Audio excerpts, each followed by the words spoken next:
Special guest for you today. He is a producer here in Hollywood, and he's going to talk about all things related to his job in the industry. You guys, I'd like to welcome you to Ryan Binns. Yay! Ryan, good morning. Thank you. Ryan, good morning. How are you? Pretty good. Already got my workout in, my coffee, and What time do you normally get up? Say again? What time do you normally get up in the morning? Recently, I've just been getting up naturally, like at around 4:30, latest 5. Yeah, it's early riser. Yeah. That's awesome. Well, you guys, Ryan is here live with you today. So please engage in the chat. Ask him a question, a comment, suggestion. We love suggestions. Ryan is here today to tell us about, tell us first off, what position do you hold in the industry? Producer, but mainly it's been line producer and production manager. So for those of us who don't know, and I'm not even clear, can you clarify and tell us what are those two roles and what do you do in making a film, television, a commercial? So yeah, a line producer will set up everything logistically and a production manager will execute it. A producer will get everything needed in order to get to that spot. So basically, I put out a lot of fires. That's so funny. That's what I just said. We're in the midst of something and can totally relate to what it is. So if you can just kind of elaborate on kind of just a day of the just this beautiful chaotic atmosphere. What do you do in the course of a day? Because phone glued to your ear, going. Argh! I've worked with Ryan, and I can say that he never sits down. You never sit down from the time you get onto set to the end of the day, and you've got a phone glued to your ear. So what exactly do you do? Well, let me think of a situation. So tell us a story. Tell us give us one of those crazy ones that you go, I can't believe I got through it. I saved the day. Well, let's see. On this last project I was on, all right, yeah, day 2. Okay, our caterer it did not provide warm lunches, so we have to figure that out. Not only do we have to figure that out, we have to mind the allergies of some of our crew and cast members. So within 1 hour, we have more catering, we have gluten-free pizza, we have no cilantro for one of the key people. I can't mention names, so. But basically, in a scenario where if I wasn't able to do my job, then we would have a cast member that didn't eat lunch. So that means meal penalties, which means more money out of the budget. Also, it's going to affect his ability to do his job. And when, this is the visual arts. So we need to take care of our actors. We need to make sure that people work in a safe environment that allows them to do the things that we brought them on to do. So if I'm not feeding that person, then I'm not allowing that person to do that. And so it starts there, and then it starts talking around set, and then rumors happen, and then negative attitudes start flourishing. Yep. And it happens so quickly. So really it's just, and that's just a minor story. I don't want to get too into some of the bigger issues, but it's really about putting out fires before they come forest fires. Yeah, and I think it takes a very unique individual that can multitask like no other, and your brain and become is firing. Cool. Grace under fire. Because if you lose your cool, then everyone underneath of you will feel that. So you have to keep that really good vibe where it is that creative arena. And I feel like it's multitasking because I feel like what you do is you're keeping a million balls up in the air at one time, because not only do you have to keep the talent happy, which is really important, you're keeping the crew happy and the director happy and all the other people behind the scenes. Can you explain to us, for the people that are watching, when people are watching a movie, they're usually seeing, you know, a couple of actors. How many people a lot of times are involved in the entire production to make this movie happen? On a lower end production, at least 20, 25 crew members. On a regular production though, for a low budget indie, about 45. I mean, this is really what it takes. So say you have a scene where somebody's jumping into the water. That's it. You have your sound person, your boom op, your camera operator, your first AC, your second AC. You have your pH tester for the water. You have your stunt coordinator, because jumping into the water is a dangerous thing. You have your lifeguard. Now you have another position that's required by the unions that I'm not going to go into. Right. Yeah, but it's just, there's so many elements that it takes to get a simple shot off. And now I'm trying to remember what the original question was. Well, and also, how many also people? for you, because you're a producer, you're watching the budget. And talk about that, because quite often don't budgets, and you too, don't budgets always just notoriously go over? Like, you guys are always over budget, and how do you monitor? Because everybody wants it for this and wants it for that, and each department needs something extra inevitably.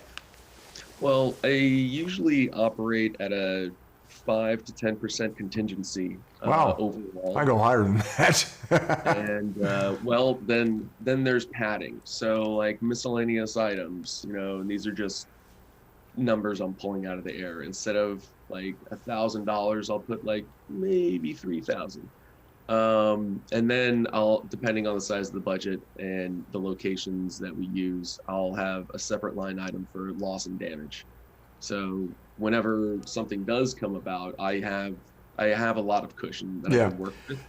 So Usually, how often? I mean, over your years of doing, how many years have you been doing this for now? Since 2016. Yeah, so you got some years behind you. How often have you come under budget? Has that ever happened? Like where it just works beautifully. For production, a few times. Yeah. But really, at the end of the day, it's never you spend the money that you were given. If I spend less money, that's great, but I have to make sure in post-production that everything looks amazing. Yeah, sounds because great. you can't go back is what it's about. So Right. everything's going to be on that screen. If you have the money to make the product better, then do it. Yeah, that's what it is, because that is the beauty of it too. Everyone, all these people are coming together with one goal in mind. They want to create the best piece of art that they all can, and I just love the camaraderie, and everyone's got one goal, one focus. So it's kind of cool. Well, what made you decide, because so many people, you know, come to Hollywood to be an actor, basically. So what made you, originally, where are you from? And what made you decide to come here to be a producer, to be behind the scenes in that creative aspect? Well, I was in the Navy for 11 years. And during that time, I started, well, I'm originally from Houston, Texas. Start there. Texas, all right. When I was 20, I enlisted into the Navy. I went into the nuclear program. Wow. And while I was on deployment, I just saw how visual communication was the universal language. And so initially I wanted to be a screenwriter, and then I saw, no. I'm about to leave the service as a 32-year-old person. I need to use some of the skills that I already have. And when I got a certificate in producing from UCLA, and then a master's for producing at AFI. Oh, wow. The alignment of the skill set that I had in the military is uncanny to what I end up using on set. That's fascinating. It's just that discipline, right? And just how they the habitual process of just doing the same thing and the order and the structure, and it really makes sense when you see it, because making a movie, you need so much structure, from departments to the budgets to everything. So it's what a great transition, what a great story. Well, how is the skill set similar between the Navy and being a producer? Like, what are the similar characteristics that you brought over from one to the other? So, as a line producer, I'll take a script, I'll break it down into props, stunts, cast, crew, location, everything. And I'll take it to people, to different department heads. I'll be like, hey, this is my breakdown. I'm going to coordinate with they're going to do their own breakdown, and then we're going to collaborate on execution. In the Navy, I was in charge of maintenance planning for my division. And so I would take the maintenance item, I would break it down just like I would break down a script. I would highlight it. I would assign the people that are required That's to so cool. that maintenance, what kind of, here we call it a crew position, but in the Navy we call it a rate, and that's your job. So I would assign certain rates to do that job, and then I would coordinate with other departments on when is the time that I can pull this thing off. And then we lots and lots of paperwork later, we go and do it. So That's crazy. Yeah, it's pretty much the same. So, we always ask people, because you're in the business here, we know the front end of the business being an actor. How do you manage? We always say this is show business. How do you manage the business aspect of being a producer, getting new jobs? Is a lot of it based on contacts? Is a lot of based, we always talk about the hustle. Is it more based on knowing people, going from job to job that way as a producer? Or how do you basically roust up business? And real quick, what was your first project when you made that commitment? You said, I'm going to do this after coming out of school. What was the first project you got to show your talents on? Well, not as a line producer, but the first project that really kind of set it in stone for me was South of 8, which you can actually find on Amazon. Oh, wow. It was a very low budget thing, and everybody and anybody was telling us how we should make a movie, but none of them had actually made movies. So we just went with it. So then how did you got a core group of people together that you guys decided to do South of 8. Everybody was telling you that you couldn't do it. So then how did you proceed forward? We made as many mistakes as we could and figured it out. That's the way to do it. Yep. That's how you learn. And how long did you shoot for? Oh man, it was like we shot a little every weekend for about a year. Wow. Wow, that's a long time to keep it together, and that's the commitment that you made to it. Wow. Yeah, the director, he was a great positive driving force of that. He was just Tony Almos is his name. Great guy. That's crazy. Well, you know what? It's actually right here. For you guys that want to see. The storyline, too, is quite interesting. Yeah, so what we're going to do is we're going to show you South of 8. It's going to pop up right underneath Ryan right now. You guys, this is South of 8. This is set in a near future dystopian San Diego. 3 young bank robbers sink deeper into the underworld past the point of redemption. Now you can rent this in high definition, and you can also purchase it right here on Amazon Prime Video. So tell us a little bit about your experience in working on this project. Well, my main thing was generating clearance and advising on distribution and all the things that I know a lot more about now. Only if you knew what you know now back then. It would have been a whole different ballgame. But got to where you are. Yeah, no, I put all the agreements together. We satisfied our what we call errors and omissions insurance, and basically that's the oh no insurance in case somebody for any reason or another wants to come after you. But we ended up getting distributed in 7 territories, including the United States here. Congratulations. I mean, all your hard work and commitment obviously paid off. I mean, it was a great first start. I couldn't have asked for a better experience this far. I mean, I've had a lot worse experiences, but yeah. So here's a question. So you got the military background, and then you actually went to film school in UCLA. Is it a blend of both, or do you think the military? What I'm trying to get at is from where you are now, was it more of the practical application of just doing, or from school? I'm just That's what curious. I was going to ask too. I was going to ask that. Does the practical, what you learned in school, does it actually translate to when you're working when you get out on there and set? have to do it? Or did you really learn more by actually being on set and doing the real job? Definitely learn more about being on set, doing the real Yeah, job. that's the way, it's like everybody's got a different approach, but and just based on your background, you got the military, you got your master's in this, so it's you're destined to do big things. For anybody looking at film school, make sure you know which one to go to. It's you just have to have that drive and that passion, but film school can help you finesse or shorten the time span it takes to get to where you are going. Yeah. But it's important to have that founding, that founding motivation. Well, how did you know which film school to go to? Because you had come from Houston. Did you research, or did you have friends that were already out here in the industry in LA?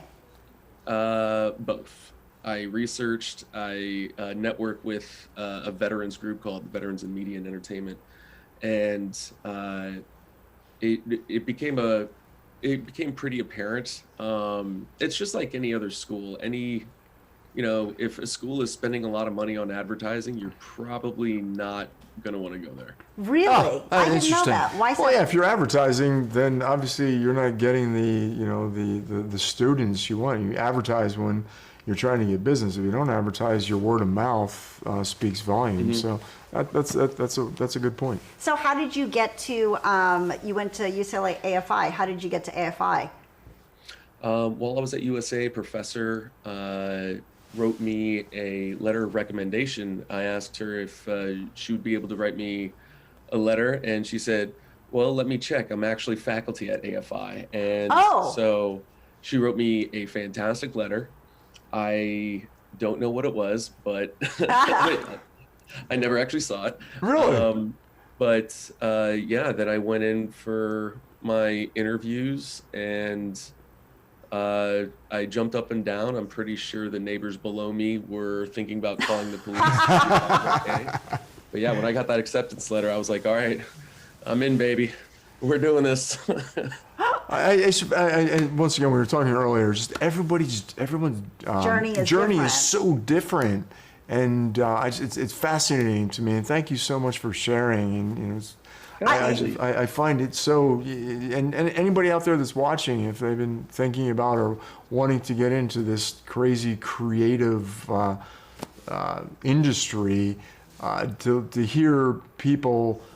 Just kind that of are actually doing it and went through the necessary steps to do it. I mean, it's just so cool. Did you, for those of you who are thinking about coming in the industry, did you feel like you made your initial contacts by going to AFI because you guys were a core group of people that are basically trying to do the same thing together? And did you guys grow together once you left? Is a good way for people to make contacts? I wouldn't say my initial contacts, but the ones that got me moving, yeah. So do you recommend, like when you're on a set, like you said, to network, for those of you guys who are starting, to network every place, not only at events, but also to network when you're on set, and to just, they always say your network is your net worth, to keep going forward in that respect, in addition to working on your craft? Absolutely. Network wherever you go. If you're at the grocery store, if you're at a bar. Eat, sleep, and breathe it. Anywhere you go, because really at the end of the day, especially as a producer, you're only as good as your network. What was the most interesting? That's well said. Yeah. You're only as good as your network. What was the most interesting random place that, like you said, the grocery store? Do you have a funny story of a place that you actually met somebody where it became a really good connection? Oh. Or just Yes. like, if a friend through a friend, through a friend, through a friend, or something like I do, but it's something that happened very recently, and I can't really talk about it. It's a really good thing, and be able to talk about it later. But I'm not at the liberty to discuss. Sure. Well, Ooh. Oh man, that sucks. It was a great story too. oh no. Now we're curious now. Now I'm interested. interested. Give us a little, just a tidbit? Tidbit. Yeah, so I was at a restaurant here in Studio City, and me and my director from AFI were talking, and then somebody overheard our conversation, and No way. We were just we were just chatting. I didn't know who this person was. Long story short, good things are happening. There you go. So this That's cool. That's really cool. Right place at the right time. This person was overhearing your conversation. They were eavesdropping. They're eavesdropping, that's right. Yeah. And then they said, by the by, I just want to whatever. And then they're also in the industry, and so now you guys are collaborating. Yep. That is awesome. Meant to be. That's totally meant to be. So sometimes, just being at the right place at the right time and being here in Los Angeles, how important do you think it is now? Because I know that so many right-to-work states. Yeah, there's other hubs. There's other but places I all think over. it's still the heart. Really? How important do you think, coming from Texas, how important do you think it is to be in Los Angeles to do your job? I think it's something you have to do. Really? Even with a lot of people moving out, all the business is done here. The agencies are here. The major distributors and production companies are here. The studios are here. So It's still Hollywood. Even if you live in Oklahoma City, if you're going to sell a feature, I almost guarantee you it's going to say the contract is going to be governed by the laws of the state of California. Yep, long arm of the law. But what about places like, I know people now that are working in Canada, they're working in Atlanta, they're working in Louisiana and New Orleans, they're even working in Texas and Austin. What do you think about those places? Oh, they're blowing up. Everybody is learning from how Georgia and Atlanta handled New Hollywood, and they're New Hollywood. That's the first time I've heard that Me too, that's phrase. really New interesting. Hollywood. Interesting. I just, You made it come up? up with stuff. A little creative. I like it. I think it's going to become the new Holly. New Holly Weird. So they're so much is shooting in Atlanta right now, and North Carolina, South Carolina. North Carolina, South Carolina, Texas has a film incentive now. Oklahoma City this year passed a new film incentive. They're trying to turn that into the next OKC, Oklahoma City, into the next Atlanta. And the infrastructure's there. Arkansas has an incentive now. Basically, the states are saying, hey, if you come film in our state, we'll make it a little bit easier for you, so to speak, which once again, it brings jobs, revenue into the state. So it's fascinating, and I'm sure to a certain degree, California needs to kind of step up their game a little bit before we start to lose all this industry, which to a certain degree. They have an incentive now, but still, it's when compared to some of these other states. It doesn't. Well, Louisiana. You weigh out travel, hotel versus what you're going to get on the incentive going there, and so it's it all comes down to the almighty dollar. Yeah. Which is sad. And also Canada going out of the country. Yeah. Is a big one right now. You actually 60% in Canada. Oh, How what? much? Yeah. How much was it? Yes. It's nuts. You should also even the UK incentive is like people are some locations are literally paying for people to go film there. That's crazy. Yeah. So now you recently actually shot a film in Indiana. Mm-hmm. So tell us about that. Why did you choose? Part of it was filmed here. Are you allowed to talk about it? So part of the movie was filmed here, and the other part was shot in Indiana. Why did you choose Indiana, and how was it? What was beneficial taking the entire cast and crew to another state?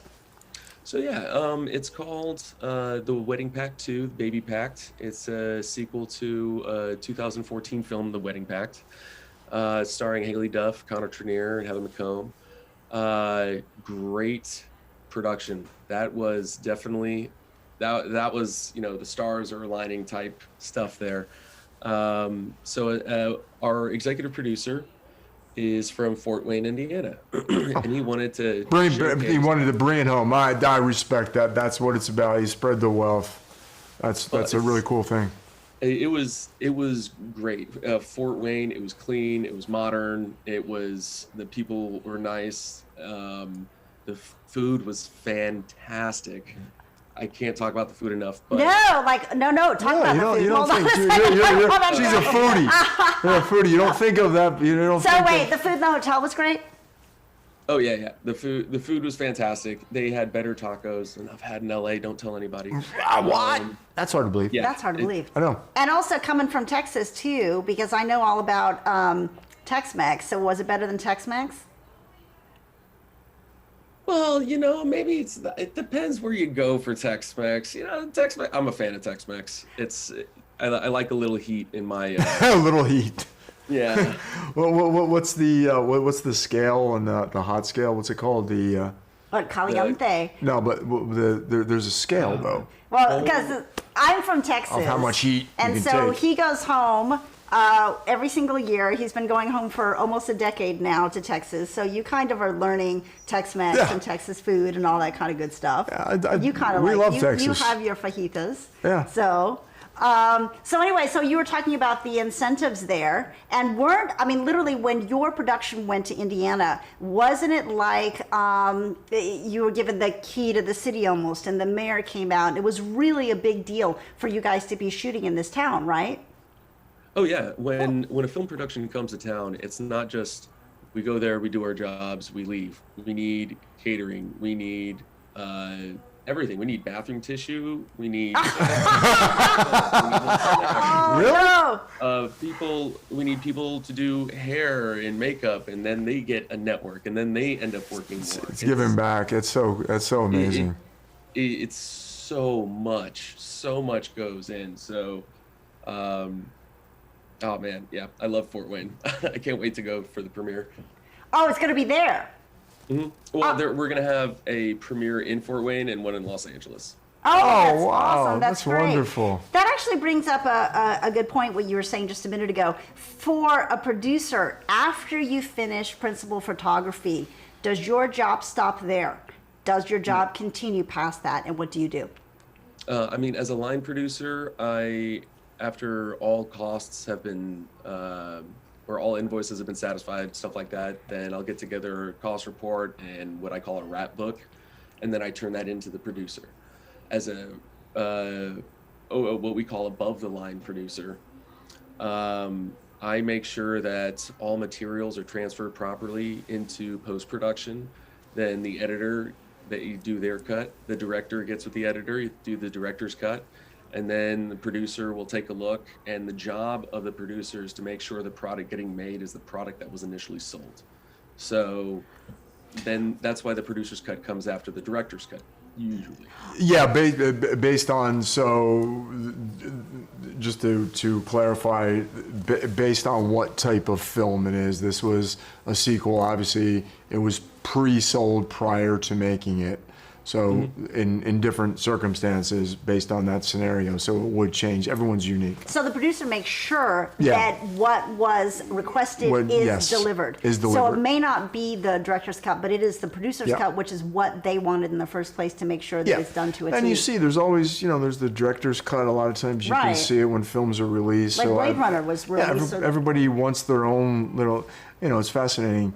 they're gonna add scenes, or they're gonna just a different take on the story that's being told. But he makes sure what is requested Yeah. is delivered no matter Yeah. what. So then how long approximately does a producer work after the wrap? Depending on the size of project, for something like this, 6 months. Wow. But I have a project that we shot in the just before COVID hit in 2019, and we're in a phase called finishing right now in post production. So Are you still getting paid? Say again? Are you still getting paid for your services? At this point, I get my next payment when it delivers. Yeah. So on the it's on the back end. Yeah, and it's up to you to keep pushing that rock up the hill to completion. Wait, never mind. And so you're also really responsible for making sure after this principal photography, you're responsible for a lot of the sweetening and making sure everything like an ADR and post and CGI and all this stuff takes place to make sure that that is also executed per the vision, correct?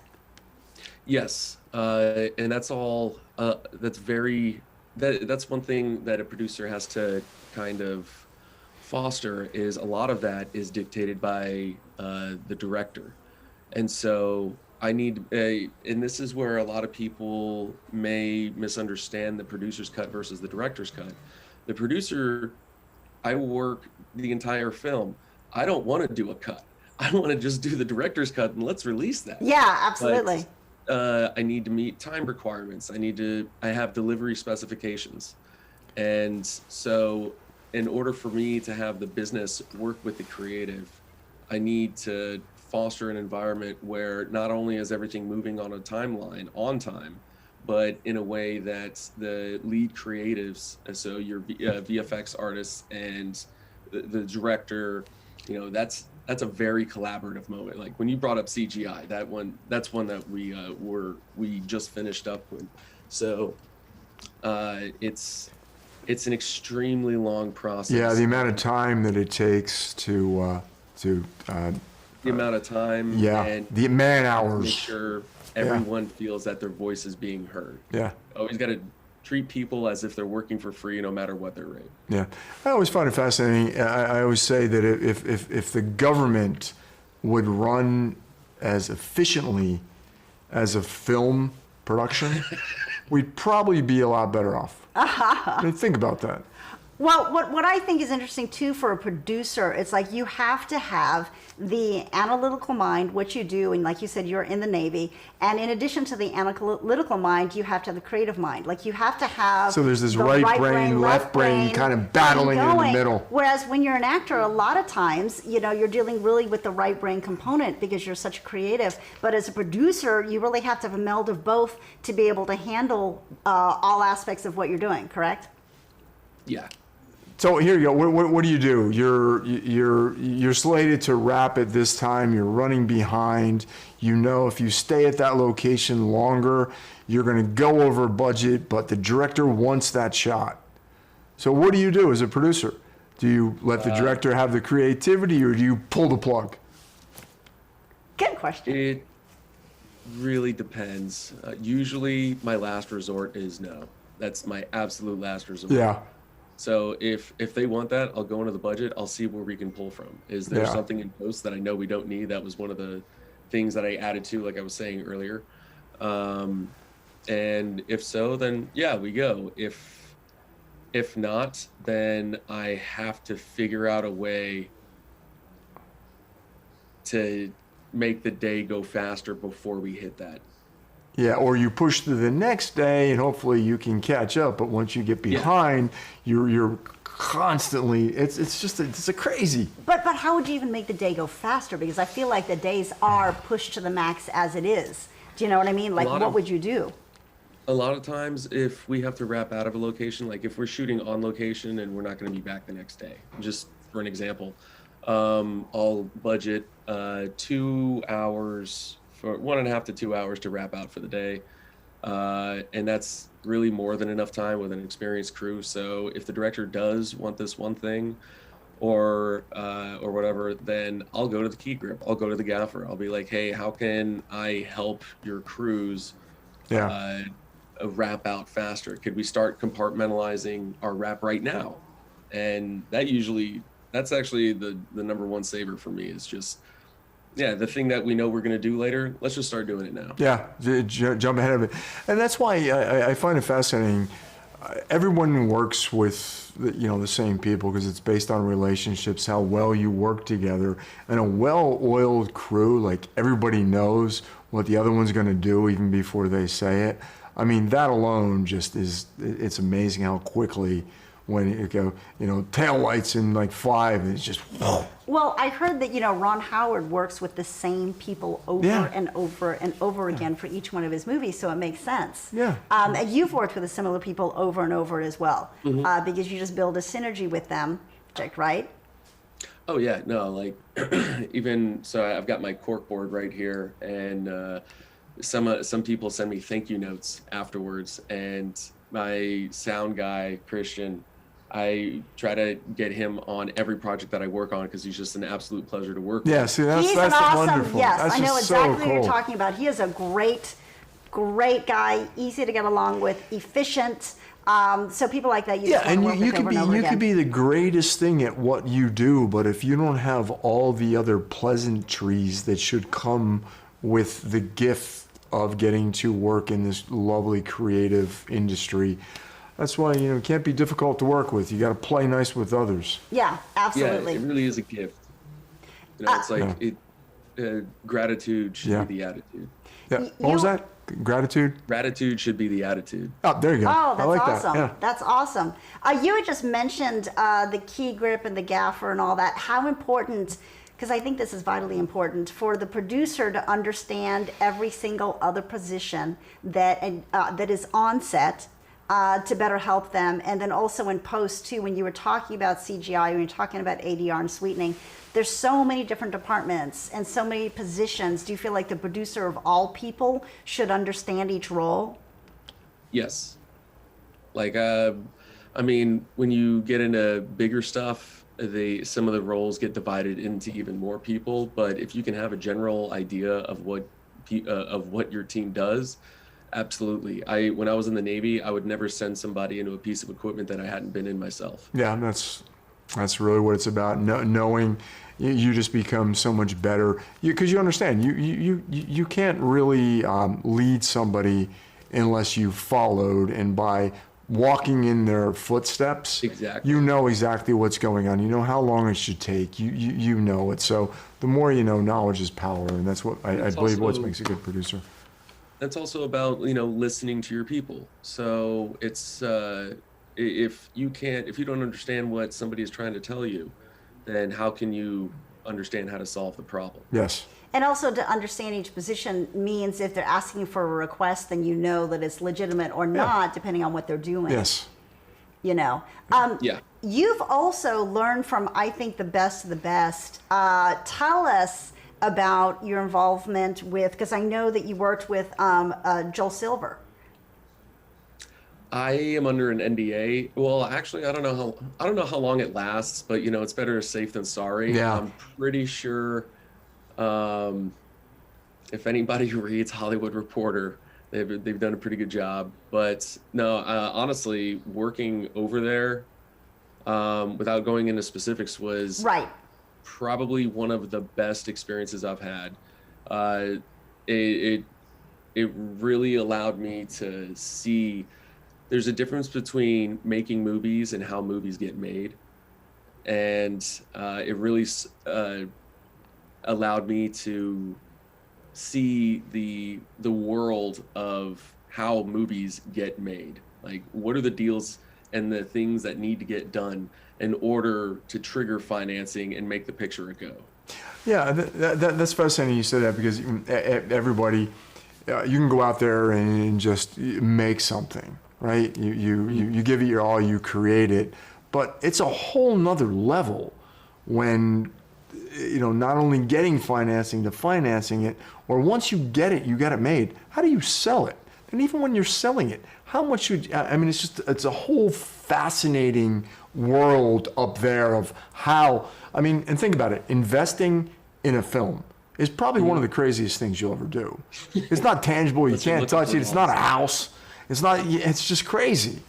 So wait, what did he say again? Can you say it again, Ryan? You said the difference between making a movie and how movies get made. Can you explain that? I think that's elaborate on that a little bit. Terrific. Yeah. So how movies get made is, let's say, like right now I have a project, the feature version of the short called The Rodeo Film on HBO, available on Amazon. Anyway, we have an executive producer. He's pretty high up. And so we need to translate that into financing and a green light. So what do we do? We have his agent bring it to their agency and then bring that to finance. At the same time, bring it to their some of the cast so we can start what we call packaging. And then we have to go through all the people that say no until we get the yes. And then once we have the yes, got to kiss a lot of frogs before you get the prince. Yeah. And then we keep doing that same method until the project builds enough clout. So basically it's building as much value as you can within the project for somebody to notice. And then, well, with that said, it's everyone has what their Q rating, what their value is. You get somebody that their name will translate to box office dollars. So, which it's fascinating, the science of that. Can you actually, for people that are watching right now that don't know, can you explain that concept of packaging to everybody? What he was just saying. Yeah. So say you have, let's take Marvel, for example. If Marvel, you have a story, you have people that you love to see, there's a value associated with that. So what packaging is bringing the cast and the director to a project that brings more value to that project. And I say Marvel because everybody knows Marvel. Yeah, but we do great, amazing franchise. Well, yeah, amazing. Anyway, but we do this even on a $250,000 level or $500,000. Really? It's extremely important. And for people who think that maybe the story is just good enough, yes, that can be in certain some stories, some genres. But for the most part, people want to see what they already know. So they want to see that familiar face. They want to hear that actor's voice. Yeah, and I find it fascinating when two actress are together. It's the chemistry. It's like certain chemicals, you get a reaction, and it's that in between two people's eyes that you're really feeling and watching what's going on. It's fascinating with chemistry, the right people with the right name. That's so important. There's a stage in casting that we call chemistry reads for that exact thing. Yeah. Yeah. Well, I think that's what's neat. You mentioned Marvel just a minute ago, and what I find fascinating about Marvel, and tell me if you guys think this too, I think what makes it resonate with everybody is you have the CGI and you have all the action, but within the Marvel movies, you also have this component of especially like in WandaVision, this human component where people relate to Wanda and Vision, and they take time to build these relationships and show the love and caring between characters, so they build that in addition to all the bells and the whistles. I think that's what makes Marvel movies work. Let me know if you guys, this is a side note, but let me know if that's what you think. Do you guys agree? Can you say that again? My alarm just went off. Oh, okay. What I was saying is that you had mentioned Marvel, and I think what really works about Marvel is that you have the CGI, you have the action, but then you have this human because it'll always go back to the human component. Because it's like you've got Wanda and Vision, and in WandaVision, and they allow time to develop characters within action movies, and I think that's why Marvel works. Yeah, absolutely. Yeah, I mean, I'm always a fan. Whenever I give notes on a screenplay, almost 90% of it are character based, because people need to be able to relate. They need to feel that this person is human. So that's how they relate to it, because it really is the human become quality. empathic to the character and their needs. So, hey, with that said, so my phone is blowing up.